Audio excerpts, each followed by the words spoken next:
রাত পোহালেই দোল উৎসব, তার আগেই রঙের উচ্ছ্বাসে মেতে উঠেছে গঙ্গারামপুর শহর। যদিও দুদিন আগে থেকে বিভিন্ন স্কুল ও কলেজে বসন্ত উৎসবের আয়োজন শুরু হয়েছে।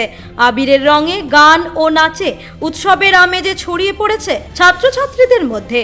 দোল ও হোলিকে কেন্দ্র করে শহরের একাধিক বাজারে এখন উপচে পড়া ভিড়। সোমবার থেকে গঙ্গারামপুর শহরের চৌপথি, নিউ মার্কেট, বড় বাজার ও কালীতলা সহ বিভিন্ন এলাকায় রঙের পসরা সাজিয়ে বসেছেন ব্যবসায়ীরা।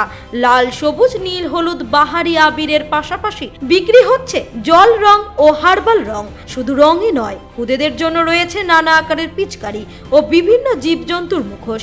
বিকেল 4টে বাজতেই কেনা বেচা জমতে শুরু করে। ছোটদের উচ্ছ্বাসে বাজারে আলাদা প্রাণচাঞ্চল্য দেখা যাচ্ছে।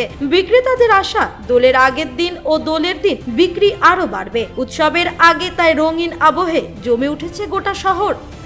হালকা এখনো লাগেনি, লাগবে। বাজার বিকাল থেকে শুরু হবে, ঠিকঠাক হচ্ছে অল্প অল্প। কিরকম আশা করা যাচ্ছে?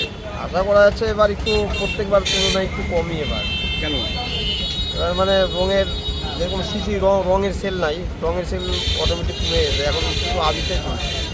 রং মাখছে না কেউ? না, রং মাখছে না, এখন শুধু আবির। কোম্পানি আবির সব বেড়ে গেছে। আমরা যেরকম আগে তৈরি করতাম, এখন মানে তৈরি করা মাল বিক্রি হচ্ছে কম। এখন যা কোম্পানির মালটাই বিক্রি হচ্ছে। কি নাম আপনার? রং পছন্দ নাকি? গঙ্গারামপুর থেকে অমিত মহন্তের রিপোর্ট, কুলিক নিউজ।